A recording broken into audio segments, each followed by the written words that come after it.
Assalamualaikum warahmatullahi wabarakatuh. Selamat datang di channel Andi Guru Geografi. Pendekatan kompleks wilayah. Pendekatan kompleks wilayah merupakan pendekatan dalam ilmu geografi yang digunakan untuk mengkaji permasalahan-permasalahan atau fenomena geosfer yang terjadi di permukaan bumi. Pendekatan ini memandang bahwa fenomena geosfer yang terjadi di setiap wilayah berbeda-beda sehingga membentuk karakter yang membedakan dengan wilayah lainnya.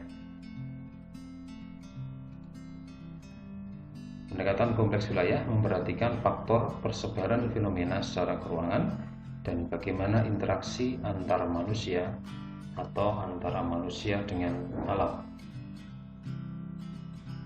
Sebagai contoh, penggunaan pendekatan kompleks wilayah adalah bencana banjir yang sering melanda ibu kota Jakarta. Akan muncul beberapa pertanyaan, di mana yang pertama adalah apakah banjir di Jakarta itu?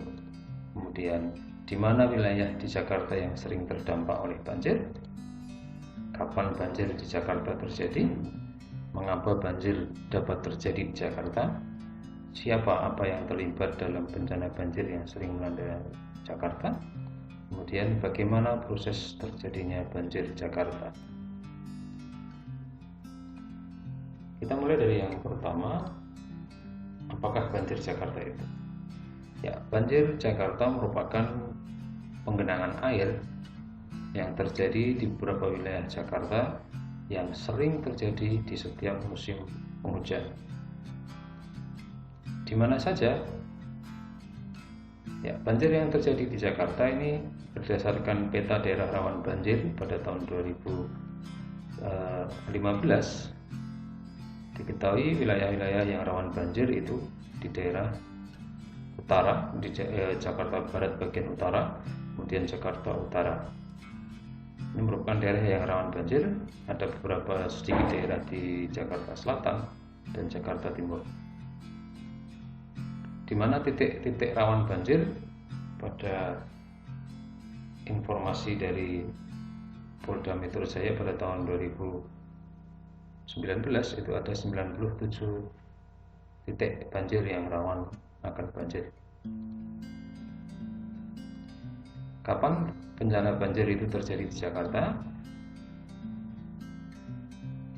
Banjir Jakarta terjadi pada musim penghujan dengan curah hujan yang tinggi. Tidak setiap tahun terjadi, tetapi sering kali terjadi. Contoh, banjir yang terjadi pada tahun 2013, di mana termasuk banjir terparah yang sebarannya hampir banyak terjadi di semua tempat di Jakarta. Mengapa banjir di Jakarta sering terjadi? Ada faktor-faktor internal yang menyebabkan banjir di Jakarta terjadi, yaitu adalah faktor curah hujan yang tinggi. Kemudian Jakarta merupakan dataran rendah sehingga akan selalu menjadi tempat tujuan air. Kemudian pengelolaan sampah atau manajemen sampah yang kurang baik. Faktor eksternal yang berasal dari luar Jakarta adalah curah hujan yang tinggi di daerah hulu sungai, kemudian alih fungsi lahan di daerah hulu.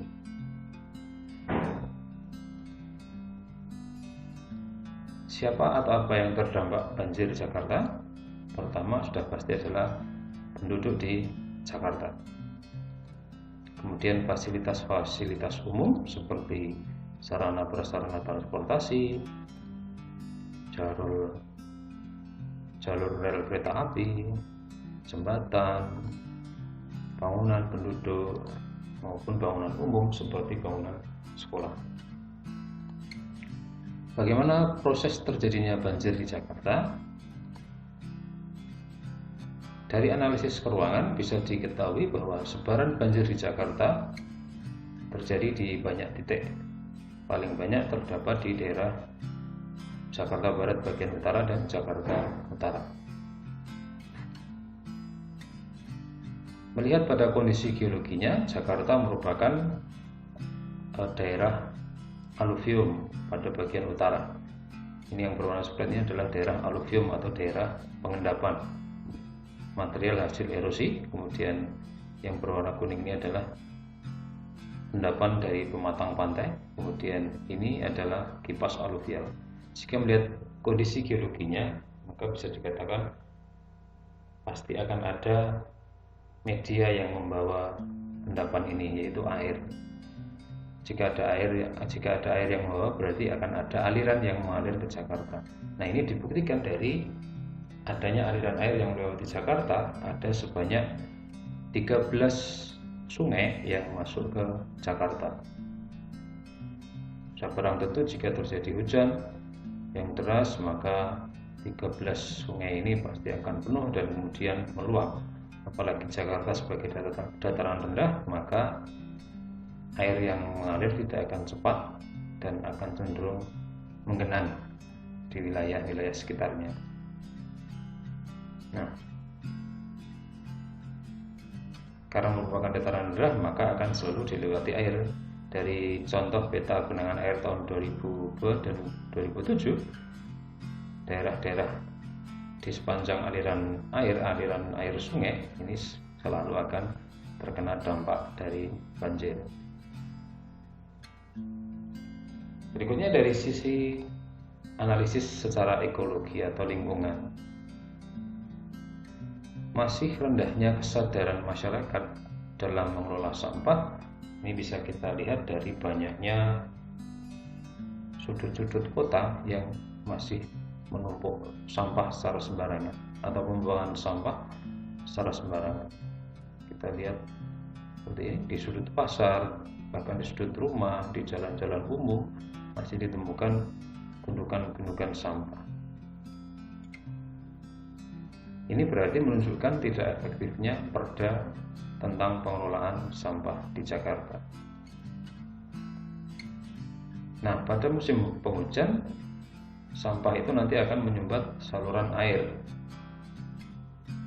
Saat saluran air ini penuh oleh air hujan, maka sampah ini nanti akan terbenam sampai masuk ke pemukiman penduduk.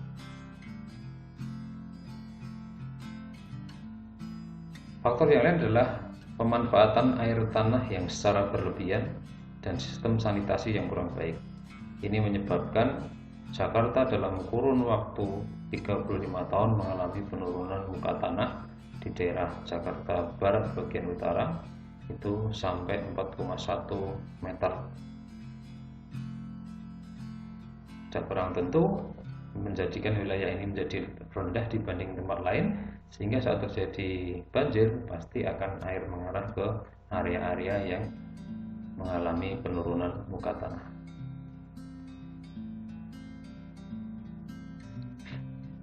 Kemudian interrelasinya dengan wilayah lain di sekitar, banjir Jakarta ini tidak hanya berkaitan dengan wilayahnya sendiri, tetapi berkaitan karena faktor dari wilayah lain.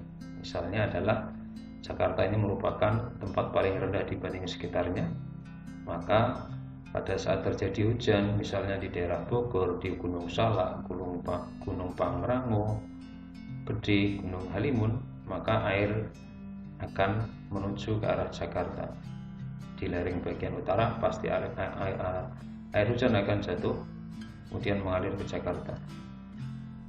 3 lereng dari 3 gunung ini sudah pasti nanti akan bisa kita perkirakan berapa banyak debit air yang akan masuk ke Jakarta. Nah, pada saat hujan ya kita bisa lihat Gunung Gede, Gunung Salak, Pangrango, Gunung Halimun ini akan mengalirkan airnya masuk ke Jakarta melewati 13 sungai yang ada, dan Sungai Ciliwung sebagai sungai yang terbesar juga akan pasti mengalirkan air dan meluapkan air yang tidak mampu dibawa atau tidak mampu dibendung, itu akhirnya akan meluap di Jakarta. Kemudian juga alih fungsi kawasan di hulu. Hulu ini dulunya merupakan kawasan lindung, kemudian dibuka menjadi kawasan villa, dan perang itu merusak ekologi yang ada di sana. penebangan pohon, kemudian pembuangan limbah di kawasan hulu juga menyebabkan sampah ini menyumbang tersumbatnya kawasan aliran air di daerah Jakarta. Jadi sampah yang ada di Jakarta memang tidak sepenuhnya dari sampah di Jakarta itu sendiri, tapi juga dari daerah lain di hulu Sungai Ciliwung. Nah, sampah itu juga sebagai indikasi terjadi kerusakan daerah hulu di sepanjang aliran sungai. Sebagai contoh, kita lihat di salah satu pintu air ini, sampah ini tidak hanya berupa sampah rumah tangga, tapi juga ada sampah dalam bentuk ranting dan batang pohon. Ini bisa sebagai indikasi terjadi kerusakan di daerah hulu karena penebangan atau deforestasi. Oke, itu tadi adalah contoh dari pendekatan kompleks wilayah dalam mengkaji masalah banjir di Jakarta. Dari contoh tadi bisa kita simpulkan bahwa pendekatan ini menekankan karakter wilayah yang membuatnya berbeda dari wilayah lain. Kemudian pendekatan ini menggunakan ciri kajian adanya analisis keruangan, analisis ekologi, dan analisis interrelasi dengan wilayah lain di sekitarnya.